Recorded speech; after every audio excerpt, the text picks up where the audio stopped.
channels. All of these channels live with StoryTime. We come here 9 a.m. each and every morning, Monday through Friday. Looks to be the format. This is episode 9, StoryTime with Sonny D. What is it about? It's about me coming to you and just sharing some stories, really. Sharing stories from one of the 2 books in the YFYI book series. I'm sharing stories right now from your first year in the beauty industry, how to not just survive, but thrive in the business of beauty. This one's kind of geared towards people that are just getting started in their career. Or I'm sharing stories from this one, which is your first year in salon ownership, YFYI, your first year in salon ownership.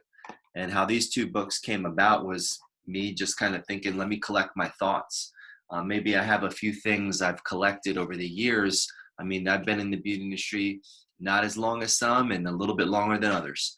I started 2005. I graduated 2005 from beauty school. And, so going on 15 years this year, celebrating 15 years. But it wasn't until about 5 years ago that I started to really get in the process of writing these books as tools to help people that are just getting going, to help people that, like me, were pretty lost. Whether you're, your first year in the beauty industry and you're just getting started, in your career, and you graduated school and you're like, I don't know what the hell I'm doing. That's perfectly fine, because that's exactly where I was. Or your first year in, you're opening a salon or you're a business, or right, you just found out you were a business. Most of us found out we were a non-essential business if you're in my industry because of the coronavirus. But if you're just getting started in salon ownership, there's so much more you don't know.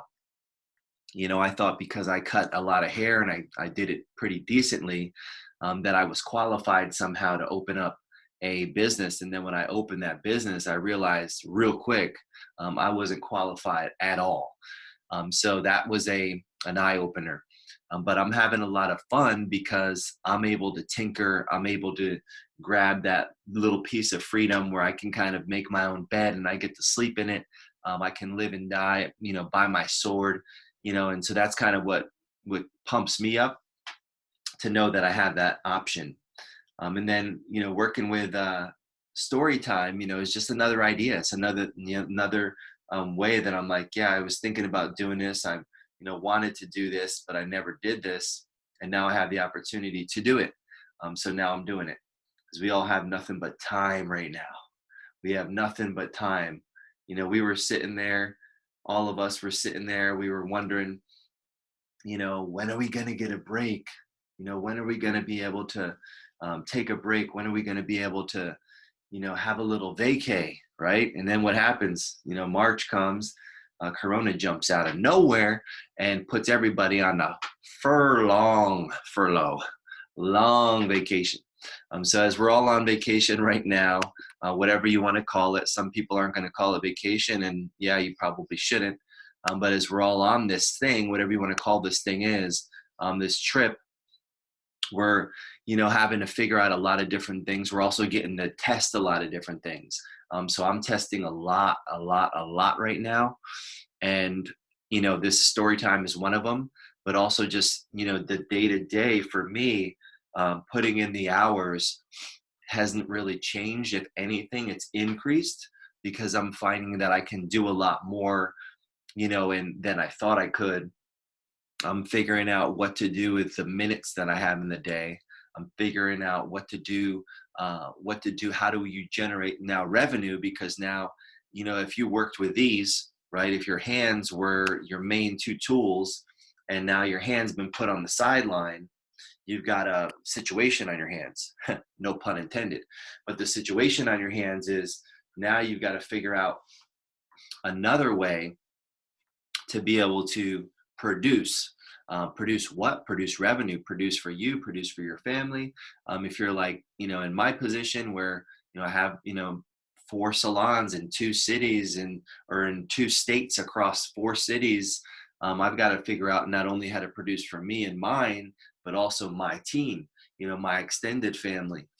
So that's another challenge that I've been working on, and I've been sharing just what I'm up to with you guys. I've been sharing, talking about goals. I've been going on Instagram Live, Facebook Live, Zoom. I've been meeting with salons, been meeting with Paul Mitchell schools, been, just trying to do the best that I can to help people. A lot of times when you find that if you're giving and helping and doing, then you're going to fill your cup at the same time. Yes, you got to be in a position to be able to do that. And I'm not talking about like being a financial position to be able to do that.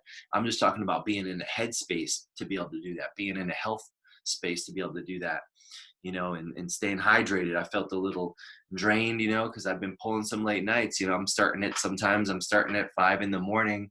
I know, and sometimes I'm not finishing, until, 1 or 2 a.m. If you're going to pull those kind of hours, I'm not recommending it. I'm not saying it's required, but there's going to be some side effects from that. You may have to take a nap, on a day that you didn't expect to, but I'm trying to get some things done. I know that if you guys are here with me, you're joining me this, early morning. If this is early for you, I don't know what time you went to bed last night. If you're not on my time zone, it's 9 a.m. here, but if you're in another time zone, especially if you're on the West Coast, it's what, 6 a.m. over there? Then good morning, good morning, good morning. Early morning for you guys. So story time, it kind of got birthed out of opportunity called this Corona economy, where I didn't have to worry about not having the time to do it. I was able to say, you know what, now all I have is time, so why not do it? Before it was like, oh, I'm busy, busy, busy, running to all the salons, doing this, doing that, doing this, doing that. But now we're on lockdown, and hopefully not for much longer, but we don't know. I'm going to keep on doing story time. If I get through both of these books and I'm out of work there, I'll keep doing it, as long as I can do it. And I think it's going to have some permanent fixture. I don't know if it'll be a 5 days a week thing when our economy opens back up and we all go back to work. But I think it will have some sort of, consistent fixture in my media plan. Because I've gotten a lot of good feedback from people excited just to look forward to it, right? To find that sense of like normalcy, people excited to hear the topic. 9 episodes in, we've gone through almost every chapter in the first book. So given my spin on things and given my hot takes, and I think the coolest part about it has been being able to, especially in this unique, environment that we're in right now, this with the Corona economy, to be able to take the information as it was written, now like 4 years ago, and when the first book started, but to take that information and then adapt it for the current 2020 Corona economy that we find ourselves in. So that's been probably the thing I've enjoyed, the most, besides like the feedback and the comments and, people reaching out, has just been to be able to adapt it and kind of, edit it in real time. But also it's given me like, almost like it's like a therapeutic thing, because I'm going through this information again. And I mean, I don't sit around and read this book every day.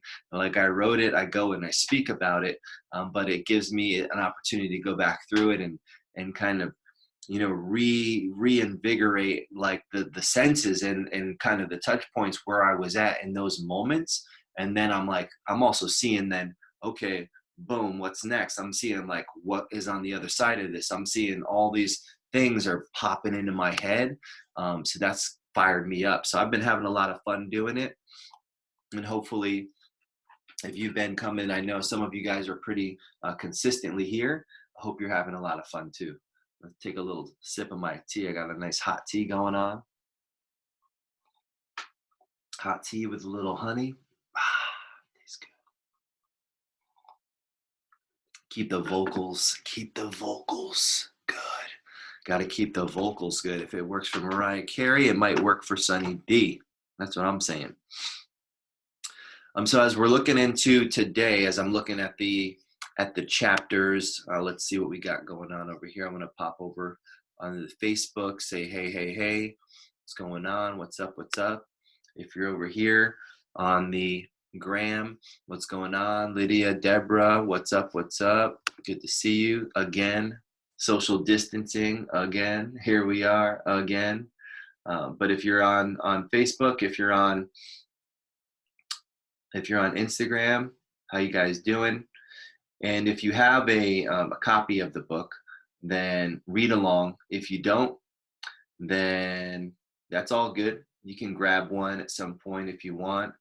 But take a couple notes. I want to know, like, when you write something down, when something like sticks out to you, something that you hear, I want to know what that is. And you can throw that up in comments. You can throw up if you have any questions, you can throw those up in comments as well. Anything you want to throw up in the comments, that'll be cool. I'll be listening. I'll be looking as I'm reading. Good morning, good morning, good morning. What's going on, Diane? How you doing? Awesome, awesome. Very cool. So let's talk about where we're at with the chapters. We're already in 9 episodes. That means 9 chapters. There's 10 chapters in the book, plus an intro, plus a final thought and some case studies. So we are down to 1 chapter that's left in this first book. So we went through them all, and I'm going to give just a quick kind of breeze through what we talked about. In the introduction, I kind of got into my crazy story about stumbling my way through life and eventually ending up in the beauty industry.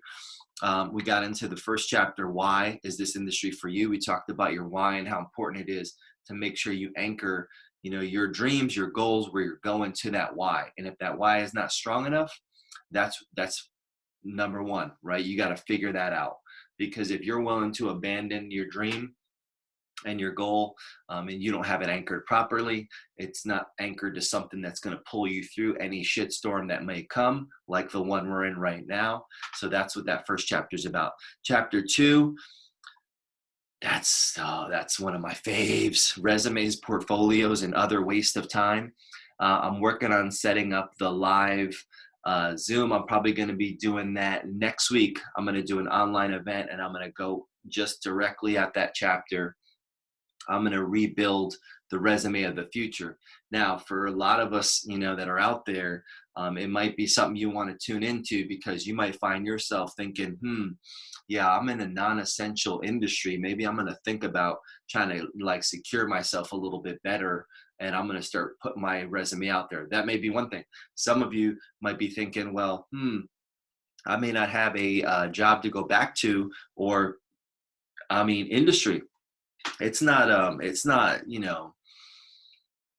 unfathomable, however you say that word. It's not unreasonable to think that some industries may not exist after this. So you might be looking to go into another industry by choice or by force.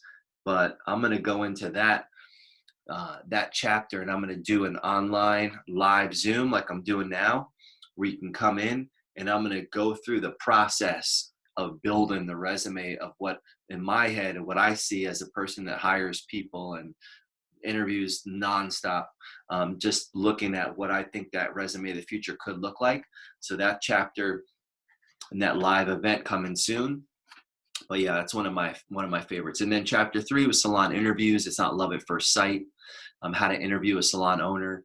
Chapter 4, show me the money. Numbers don't lie. That was an awesome one. Chapter 5, the hustle muscle. What's your DNA? Chapter 6, networking, do or die. And we got heavy in that one too. That was awesome the other day. Just getting into how I would network right now, how I'd be I am networking right now. I'm meeting with salons. I'm meeting with people. I'm networking, every single day right now. I'm not just, jumping on Instagram just to kind of keep up with the Joneses or see what people are doing. I don't really that's not the thing, right?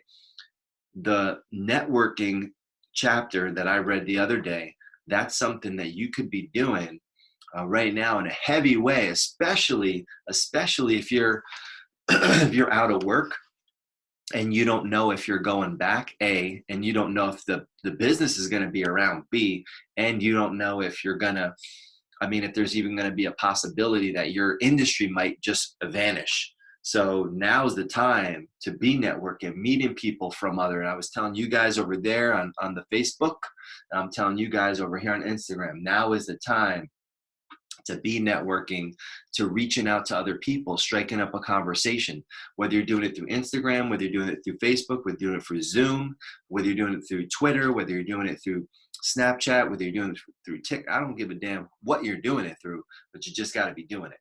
So I had a lot of fun with that chapter. Chapter 7, the gold chapter, set them, but don't forget them. Chapter 8, mentors versus coaches. I shared some of my mentors and coaches and why you need to have those people. And I talked about my board of advisors, the people on my board of advisors, John Paul, Robert Cromie, Steve Jobs, Martin Luther King, Jeff Bezos, Warren Buffett, all these people, some I know, some I don't know. None of them got a damn clue that they're on my board of advisors. But when I'm going through any challenges, I'm dealing with a situation, the corona economy's on us and everybody's got to, stay inside, put your mask on. This is a whole new world. I can lean on my board, that virtual board of advisors, and ask them for advice. What would, they do in this situation? What would Phil Jackson do in this situation? What would, how would Martin Luther King look at this situation? What would they do? So that was all about the mentors. And then chapter 9, we did chapter 9 yesterday. Location, location, location. Why bouncing around will ruin your career. That was a good one, and that kind of gets into your level of commitment. A lot of people start something. Everybody starts something, right? But where's the finish? Where is the finish? People are real quick to start a new project or start something. I'm guilty of it. I've started a lot of shit that it didn't pan out. I'm constantly starting shit every day. I mean, as an entrepreneur, I can't help but think of, ideas. I'm constantly, just in my mind, just kind of creating things, new things, business ideas. What if this? What if that? How does a great idea start? It's asking the question, what if? What if? So I'm constantly thinking up shit, and I drive everybody around me crazy because it's like I wake up and I'm like, hey, boom. I mean, just in this corona economy, I'm like, hey, boom, starting, getting the online retail. And I thought about it a couple of years ago, never did it. But now all of a sudden in a few days, I build an entire, website out, retail commerce, we're selling products, and that's what's keeping us afloat right now. PMTakeHome.com just popped into my head, popped out of my mouth, and now it's live on the internet. Ideas, right? So what if, the what if part. So that's, the commitment, coming up with those ideas is one thing, but the commitment is where bouncing around is a lack of commitment. If you find yourself job hopping, there's a lack of commitment. There's a lack of understanding. There's a lack of, are you working for the paycheck? Or like I said yesterday, are you working for the company? Ask yourself those questions, because you go to work for the company. You don't go to work for the paycheck. You'll own the company one day if you go to work for the company. You go to work for the paycheck, you'll get a job, you'll get a paycheck, but that's all you'll get. So when you go to work for a company, you end up becoming the owner of the company. When you go to work for the paycheck, you end up getting a paycheck. So it's a mentality, it's a mindset, it's a way of thinking. So that's what that chapter was all about. And then we've got the what if you do make a chapter, which is chapter 10, and then some final thoughts. So today, we're going through one chapter a day. I do my opening, and then we'll get into this chapter. But today what I'm looking at is I'm looking at chapter 3, which is interviews with a capital S. And the reason it's got interviews with a capital S is because the subtitle of that chapter is It's Not Love at First Sight. And some of you may be, if you're out of work right now, you may be going back into the job force or the job field whenever it opens. I mean, there's a lot of companies that are hiring right now. We've already hired one person since the coronavirus hit, and we've been in this corona economy that I've been talking about. We've hired one person. We did a Facebook FaceTime, right? Boom, interviewed, hired, right? I'm hiring people. I don't need to, let the coronavirus dictate how I'm going to operate my business. Not in today's day and age.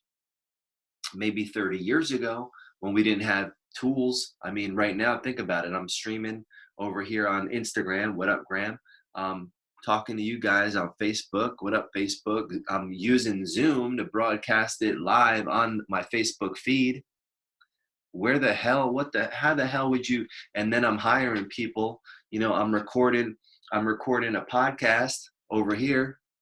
I mean, how are you? And to top it off, I got CNBC Business News on a TV over there streaming, and I got a device over there that I could talk to. Hey Alexa, what time is it? It's 9:23 a.m. Are you shitting me? Good morning, Sonny. Good morning, Sonny. Are you shitting me? Are you shitting me? So what excuses do we have? Like that, this is the world that we live in. We live in a world where we've got tools, we've got connectivity, we've got access, the only thing that you need is a little courage, right? The only thing you need is a little courage, maybe a little bit of chutzpah to make things happen. And it's on. It's on. So that's where, that's what keeps me excited knowing now 30 years ago, all this stuff is going on. You're probably going to be like, it's called SOL, right? You know what that is? It's shit out of luck, because you're not going to be able to connect to an audience. I mean, and that's where when those pandemics hit, that's where people freak out, because 30 years ago, you didn't have the access. We didn't have the tools. I mean, to be able to do all this, to be able to build an entirely new business, right? 30 years ago, it's like, you're screwed. But now we can do so much more. We've got voice devices, we got screens coming out of our ass. We've got, whether it be your phone. And I mean, most people have a smartphone. Think about that. Especially if you're here now, if you're, maybe in a country where you don't have a smartphone, it's probably on the way. But a lot of people, even in countries that may not have as much, have some kind of device that's got some kind of connection to the outside world or the internet. This is the world that we're living in. It's unprecedented. And so there's no reason why, if you're sitting at home right now, which we all are, wondering what your next move is, that you don't have, like, not just the next move, but the next move, the next 2 to 3 moves. They're out there, guys. They're out there. And hopefully I've been getting you guys fired up and thinking about, like, yes, I do have some moves. I do have some options. I'm not crippled. I'm not handicapped. If you have your health, you have your wealth. You just have to be creative and find it. You just have to be willing and able. Right. And I've been talking about that all week. I'm willing and able. And as long as you're willing and able, right, you've got your health. If you're on here watching, you got access to an internet connection. That means you have access to the world.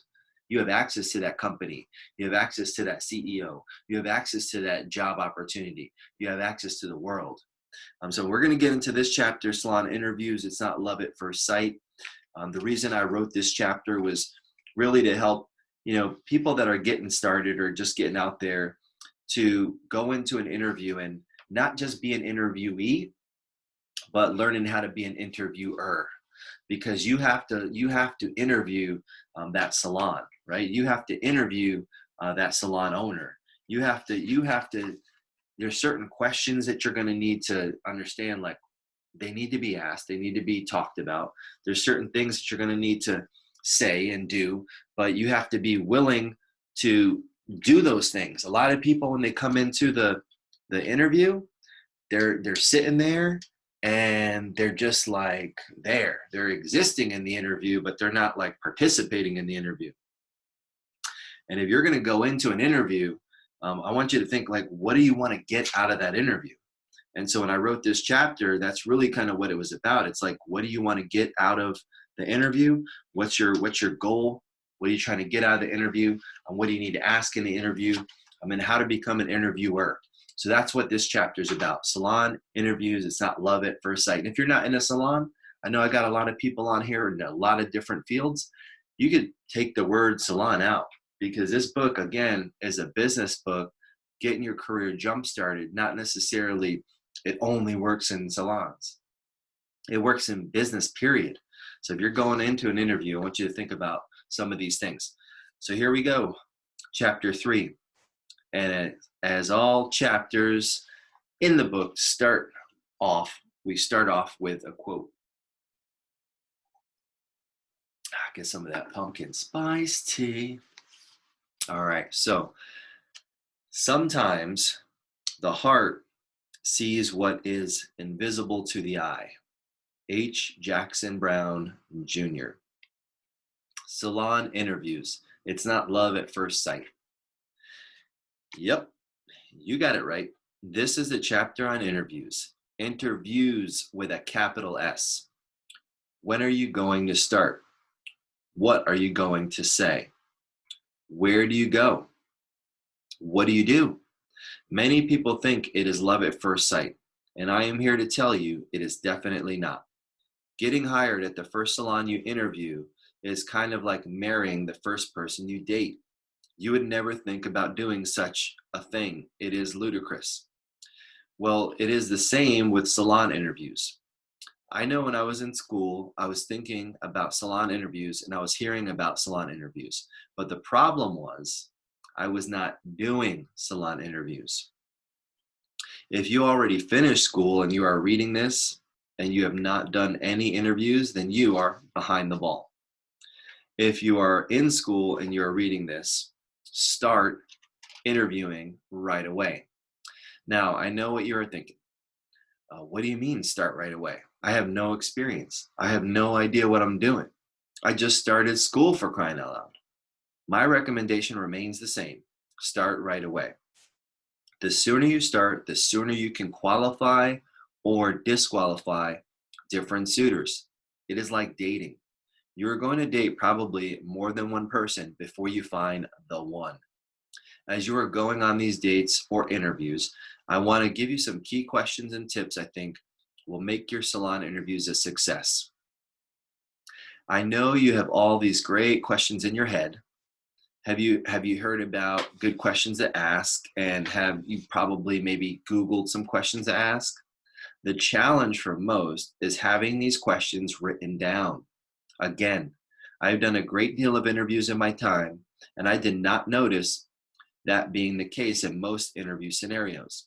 When people show up, sometimes they are empty-handed, with no notebook, let alone having any questions written down.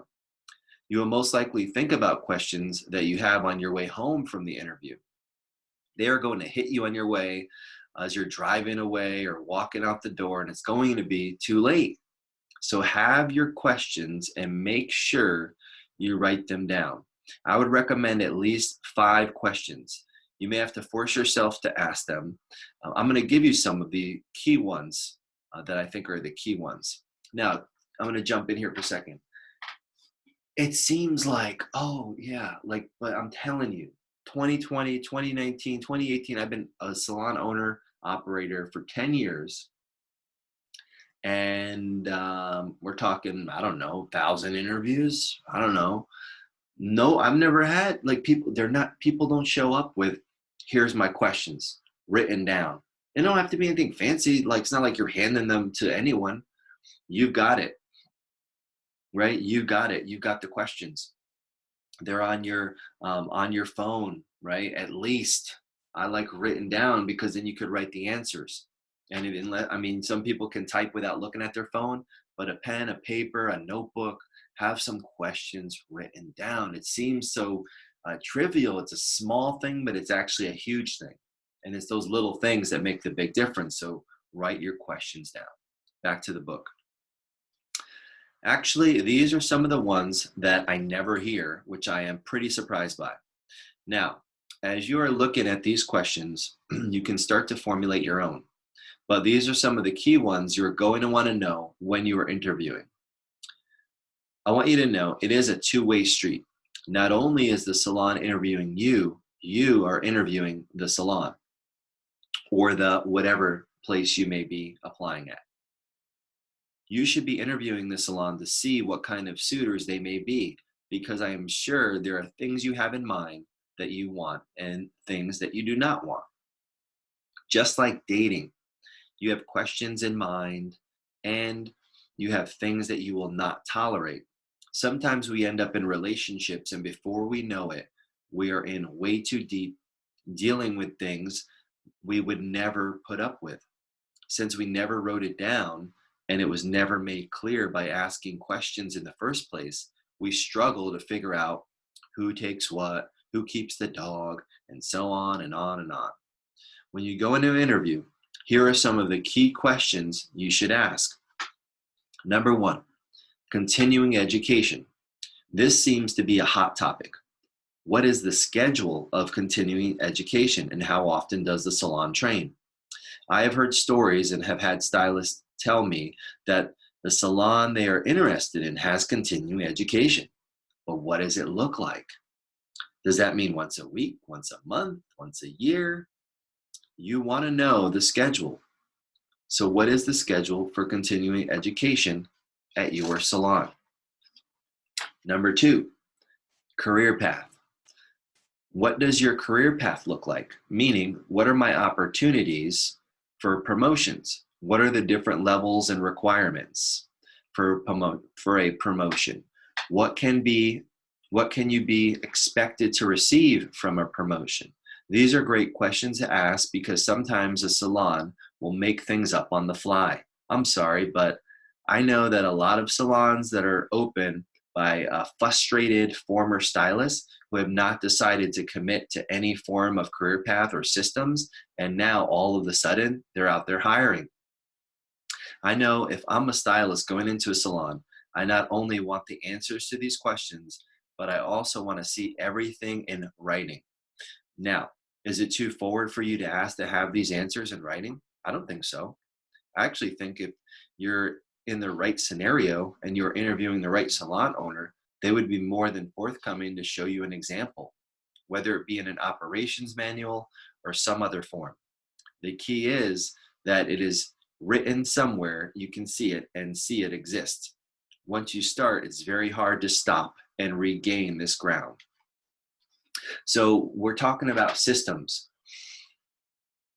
If you've worked in a company, a business, if any like established legit company needs to have some kind of system. So system is a system, something it's written down, a policy, a procedure. This is the step, how we do this, how we do that. So having systems in place, and you want to know that. I mean, it's okay. I mean, it's kind of like, yeah, you're dating and you don't know anything about the other person. And when you start to get, closer, you want to know, like, what do you have in place? What don't you have in place? What do you need help with? What do I need? Like, you want to know. It's the same thing. Because if you're trying to find, a career, we talked about that yesterday, not just a job, you want to make sure you're vetting and asking these questions so you can get the information. So systems written down is a key thing. Back to the story. Number three, pay. I cannot tell you how many times I have been in an interview and the subject of pay never comes up. I can't tell you how many times, because it's like 100. I could tell you it's probably like 100%, right? People get weird about it. Like, oh, do I get paid here? I don't know. What do I say? Like, people get weird when it comes to pay. It's like, you're getting paid, right? It's okay to ask how it works. It's not contrary to popular belief, it's not like a bad, you shouldn't talk about that because people can think, oh, all you care about is, the money or something. Like, no, it's okay to have that conversation. You're a professional, they're a professional company. Asking that, it's not a problem. Oh, what's going on, girl? Alicia, what's up? So asking those questions are key. All right. So let's get back to the story. So I cannot tell you how many times I've been in an interview and the subject of pay never comes up. Now, I'm not saying you're going to understand everything about pay and we will talk about the ways to get paid in the upcoming chapters. Remember the chapter we went over hustle muscle, and we talked about the money, but at least knowing what are the starting points. How do we get paid? When do we get paid? What do we get paid? These are things you definitely want to ask. You are not going to want to wait until you get home and you're so excited because you think you got the job, and then your mom says, "Oh, that's great. How much are you getting paid?" And you have no idea, no clue. So it's okay to ask in an interview, how much will you be getting paid? A couple other key points when you're going in to an interview will involve what you're going to wear. You have to remember, you only get one chance to make a first impression. So you want to dress to impress. That should be your attitude everywhere you go as a beauty industry professional. Or I'm going to jump in here, not in the book, or a professional, period, right? I don't care what you do. I mean, dress up, look the part, as they say. Dress for the job you want, not the job you have. Even if you're going to the mailbox, right? We're in the corona economy. We're on lockdown. I'm still doing my hair, right? I got my shit's on point, right? Because I'm going to see you guys live at 9. I'm going to see my team live at 5. I got to go to the mailbox, right? I'm mailing out my packages. If I have to go to and it makes me feel good, right? I look put together, and you ever catch a side eye and see yourself in the mirror. I mean, it's just one of those things, like dressing up. It feels good, but if you're going into an interview, you got to turn it up. You gotta turn it up a lot. Well, I don't wear, whatever. I don't care. It doesn't matter. Like, you have to step it up, because that first impression, as soon as they see you, as soon as, that's it. I see people more dressed up to go to the club than to go to the salon interview. And the club ain't gonna get them shit, except caught up in some drama, probably. A bill at the bar, sore feet, people groping all over you. I mean, yeah, you get so pumped and dressed up for that, right? But then you go to an interview and you don't step it even up further. Like, that's got to be a big thing. So I want you guys just keep that in mind as you're going out there. I mean, even if you're doing Zoom interviews like I'm interviewing right now, I mean, you're only, maybe people can only see you from, the waist up. Make sure that top half looks on point. For the guys, shave, groom your facial hair, check your brows, ladies, makeup, hair, the deal, dress it up. And so that's a big thing. I had a couple of people, show up, and that's a rough one. I was like, if this is the best they got, it's only going downhill from here. So think about that, because that's what the owners are thinking about. That's what the person interviewing you is thinking about, especially if you're in an industry where you're, consumer facing, customer facing, you're face to face with people. I mean, even if you're in a call center, I mean, you could still dress up, for the people around you, for your leadership to see, like, that's leadership. You look the part. Do you own this place? Has anybody ever said that to you where you work? That's a great indicator that you're dressing up for success. So back to the story. So that should be your attitude everywhere you go as a beauty industry professional. You would be surprised how many people show up in faded clothes, unkempt hair, no makeup, or just not looking the part. When you show up to an interview, you want to make sure you are wearing and looking your best. You want to make sure your hair is done. There's no room for error. Your wardrobe, your makeup, down to your shoes, everything must look great. That will be the lasting impression, which will be the first impression you make on the person that is interviewing you. Another key point is arrival. You want to arrive. So this is like number 5, right? You want to arrive early to an interview. If the interview is scheduled to start at 2 p.m., you want to be at least 15 minutes early, maybe 30 minutes. Anything beyond that may be a little bit excessive. If you arrive 15 minutes early, that speaks volumes to the person interviewing you. It shows that you are serious about employment and that your career means a lot to you. Now, what if you arrive to the salon and there's no one there? That's okay, but the fact that you are there will stand out. So make sure you arrive early. Give yourself enough time. Make sure you have enough gas and know the directions. If it is somewhere foreign or you are new to the area, I would recommend you drive the route the day before so you know exactly where you are going. So there's no slip ups in the morning. I always like to think about building 15 minutes of just in case time on the day of the interview. Like, here's the deal, right? If you're in a city, right? I'm in Tampa. If you're in Tampa and you're going to interview at a place, it may be in Tampa. I'm just saying, most people like work where they live, right? So what's stopping you from doing a little recon? In the military, we call it recon. Where you kind of go check things out, see what's going on, check the area. What's stopping you from doing a little recon the day before? Drive into the place, so at least then you know where it's at, how to get there. Oh, that's a one way, or if I have to get on the highway or not. Like, don't be that person that's rolling in. Oh yeah, it's a little weird. I've never been out here in traffic. Blah, blah, blah, blah. That's loser, man. That's like, if I'm listening to that, I'm just thinking to myself in my head. Now, I'm just being honest with you guys. I'm like, okay, here we go. One of those. How long is this? Can we make this quick?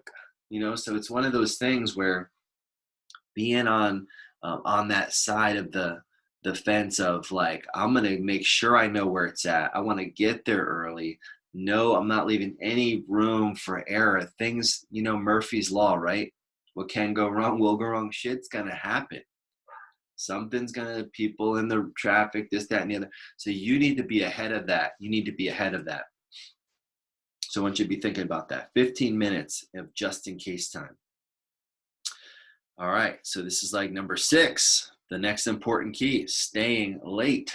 Just because the interview is scheduled for 30 minutes, let the interviewer tell you, the interviewee, when it's time to go. They will have a way, whether it's through body language or wrapping it up with a statement like, all right, we are all set, or something to that effect to let you know it's time to go. You want to stay as long as possible. Many times during the formality part of the interview and all of the Q&A is done, when all the Q&A is finished, some of the actual other information that happens post-interview is just as valuable. It is just as important as the interview itself. So when possible, stay late. Another thing to remember during an interview is to take notes on that pad and with that pen you had where you had those questions written down. Take notes, right? Take notes, write things down. Going back to arriving empty-handed, not a good look. Show up with a notebook, a pen that works, and take notes diligently on everything that is being said. You can write your questions down. This is a great way to present your questions. Take notes, whether big or small points. Make sure you are taking notes and documenting. It shows that you are serious, committed, and you're willing to learn from the person interviewing you. You're going there and you're obviously, if it's a new career or you're changing jobs, then you're going to need to be open, right? You're going to be open to learning, open to coaching, open to feedback, and that already signals that to that person. And that gets around, right? What kind of person are we looking for here? All right, this is like number 7. The next key is something that I notice often with new generational workers, new beauty industry professionals going in, young or old. Hold on one second.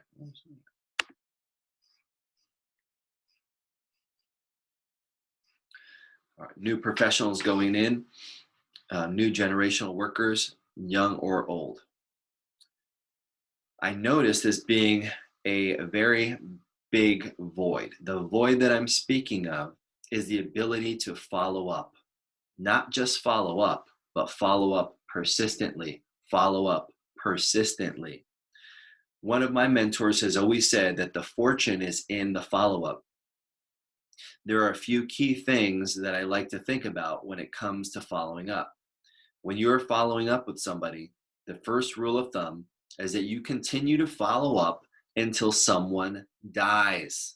Did you hear that? Till someone Dies. It's like, oh, I don't know. I haven't heard anything. Should I reach out? Yeah, you reach out one time and you're done. No. Follow up until someone dies. That's right, dies. Back to the story. I can think of stylists in my organization that would not be a part of my organization had it not been for their persistence in following up. I am talking about following up to the point where I almost wanted to get a restraining order on them.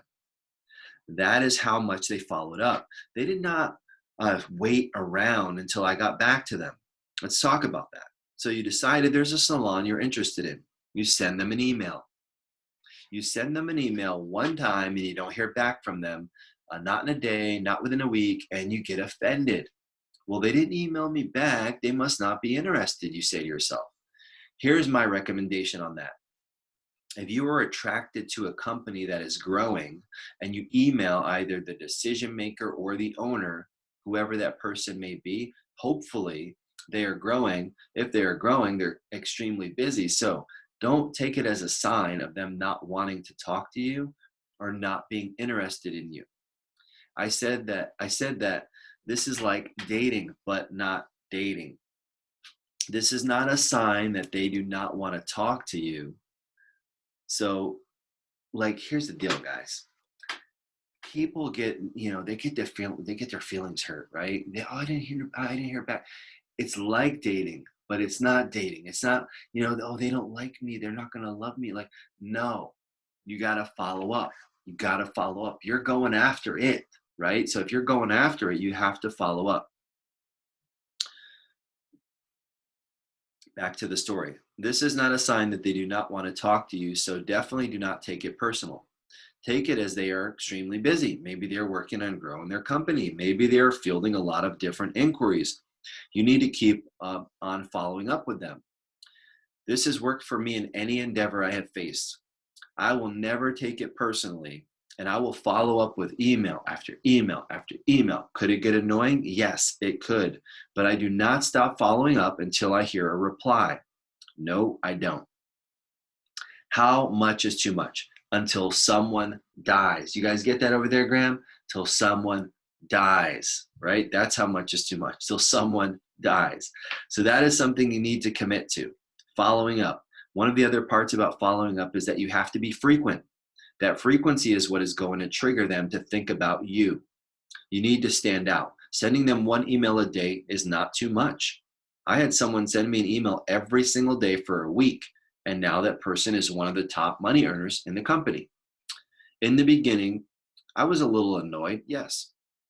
I wish they would have left me alone, but who do you think I thought of when we were short-staffed? It was that person. It was the only person because they had gotten in front of me so many times, I immediately thought of them. The last part of following up is to be creative. You want to find different ways to get in front of them. Whether you are using social media, Instagram, Facebook, Snapchat, Twitter, TikTok, I don't care what it is. Whether you're using social media, sharing a picture, tagging them in a post, or sending an email or letter. Your mission is to follow up until someone dies. The last part I will share when it comes to salon interviews is verifying what you hear. You need to be able to understand what you are taking notes on. So what I'm going to recommend is to repeat back what you hear. If it is a question about career path, training, or education, and they tell you we train once a month, and you repeat back to them, so you train once a month, is that correct? Then they confirm that, or they say, no, we train every other month. You want to make sure that you are repeating back what you're hearing. You want to confirm and verify what you hear. That is a skill that is sorely missing in salon interviews. Finally, when it comes to interviews, remember it is not love at first sight. Start early, interview often, and by doing so, you will find the salon that you truly want to begin your career at. So, salon interviews, guys. I don't care if it's a salon interview. If you're not in the beauty industry, it's interviews, period.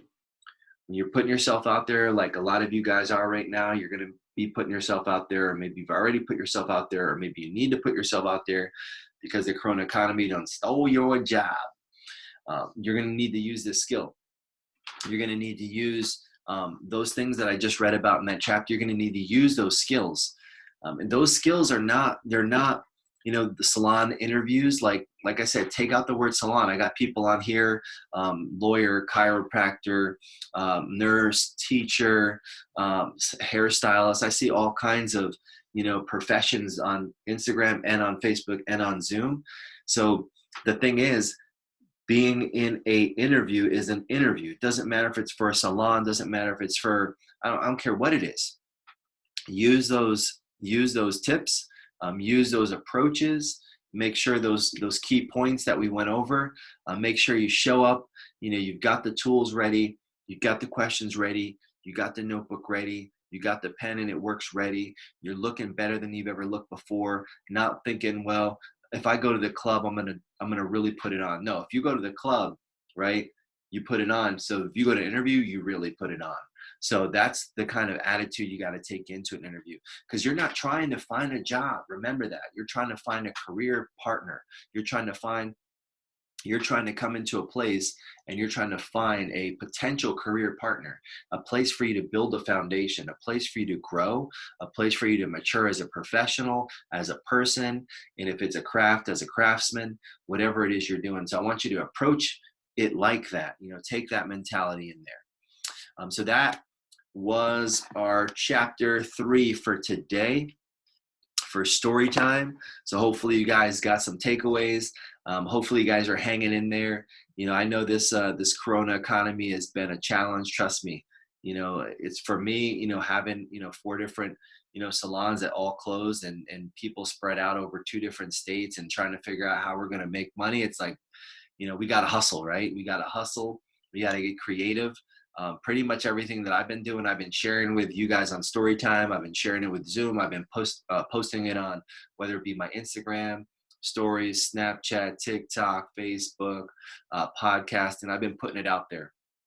If there's anything that I can do for any of you guys, reach out to me, message me, throw it in the comments, throw it in the DMs. Let me know what's going on. Be on the lookout for the resume building class I'm going to do, where I'm going to go through how to build the resume of the future. I'm going to do it live on Facebook next week. What else is going on? We got story time tomorrow. It's Friday, 9 a.m. Eastern. We'll be right here. Got some other cool events I'm going to talk about tomorrow coming up. We're doing online. We're having a little party on Sunday night. You guys can all come to. We're going to be doing it live on Facebook, on Zoom, and it's going to be a lot of fun. I'll give you some more details on that tomorrow. So other than that, guys, hopefully you guys are having a great morning. Hopefully you're staying safe. Hopefully your family is staying safe. We're going to keep moving. We're going to get through this. Trust me.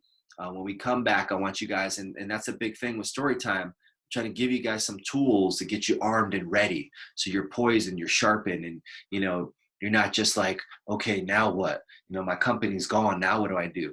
My business didn't hire me back. Now what am I going to do? Or my business can't even get reopened. Now what am I going to do? I want you to be stuck thinking, in what they call analysis paralysis mode.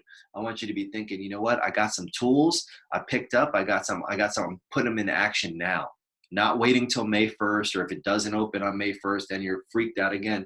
I'm talking about now on April 16th, today.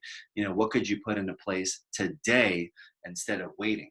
The waiting and hoping is not a method for success. Waiting and hoping and praying and holding your breath and crossing your fingers, that's not a tool that's going to help you and get you where you need to go. So put these things in play. I'll see you guys back tomorrow morning. Bring a friend, tell a friend, and come on back. We're going to have some fun tomorrow morning, going through another story on Storytime. So Instagram, you guys have been great. I'll see you soon. Check out the follow-up if you need to see the video. It'll be on my Facebook feed. Also, the podcast will go up pretty much immediately. YourFirstYearIn.com, where you can find out any resources. You can check out both of the books on there. Check those out. YourFirstYearIn.com. I'm still giving away t-shirts. I've given away, I think, like 10. So if you haven't gotten your t-shirt yet, I don't know what you're waiting for. You get this. It's limited edition. Let me move the mic. Limited edition I Heart YFYI, I heart YFYI, limited edition swaggy swag, swagtastic, ladies fits, men's fits. They're free. You just pay $5 for shipping and handling, and I'm gonna pack it up in a beautiful little envelope and package it up and send it to your house. So grab one of those. All the details are in the post on my Facebook. The promo code you put in, Storytime W for the women's shirt, Storytime M for the men's shirt. But you can get those YFY swag on the website, podcast, YFYpodcast.com. Pretty easy. So that's what I got, you guys. Thanks for hanging out this morning for Storytime with Sonny D. And I'll catch you on the next one. Instagram, Facebook. It's been real. It's been fun. And it's been real fun. I'll see you guys later. Boom. Let's end the meeting. I guess we are going to end the meeting. They always ask you like you hit it by accident. It's bright red. It says end meeting. I don't think it's an accident. End for all. Yep, I think I will.